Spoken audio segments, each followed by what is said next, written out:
Hello, this is Tyler Rotan, specifically over the presentation of the research argumentative essay. Yes. I'm going to be covering the story of Stopping by the Woods on a Snowy Evening by Robert Frost.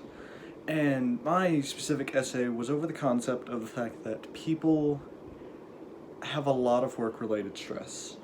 And as I generally try to stay positive and outgoing during these trying times, I thought about the fact of how this pandemic and problem has helped some. It's created a lot more problems than anything else, I want to make that clear, but it has helped in some ways, and the fact that it's helped alleviate some people from the stress of working constantly, trying to keep pace with multiple jobs, and how the government has tried to assist us. They definitely acted a little late, and they're still trying to figure out how to solve these problems, especially involving the economy, but all of this spare time has definitely helped alleviate some people of work stress.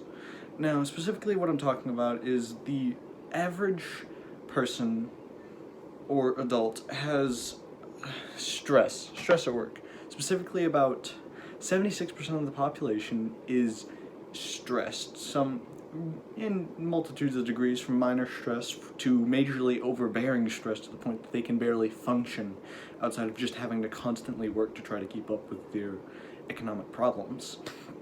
So, with that being said, I tried to cover this topic and see what I could dive into and learn about this topic. Specifically, learned about the fact that, like I said, 76% of adults are very stressed in some degree. Additionally, most of the problems caused from stress are mostly just people trying to focus too much on their work. They don't take their relaxation days, and they don't take the allotted time they need to let their body relax and relieve itself, so that they don't build up that huge stress and anxiety from constantly having to keep working and focus on whatever they're trying to do.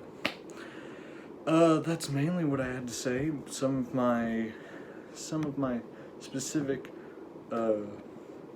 authors were a couple of stress-related work anxiety problems. Here I'm trying to specifically find their names. The Anxiety Scales by the Medical Research Methodology of Schlach-Barne, Gessler-Steffin with work balance-related specific timings and trying to balance your work-life environment. And, of course, Robert Frost himself with his concept on stopping in the woods, and how throughout the story it creates this alleviated problem of him having to continue working and going forward, and even whenever he takes a second to stop and looks back and notices how society is still watching him, he tries to find that little small closed-off place where he can just look at the beautiful environment around him. And I connect this obviously to the stress that people build up, and how this time is creating a small alleviation of that stress. Not the best time, but it's helping a little. So that's how I'm trying to stay positive on this. If you want, you can ask any questions you'd like. I'm always open for questions. Thank you for your listening.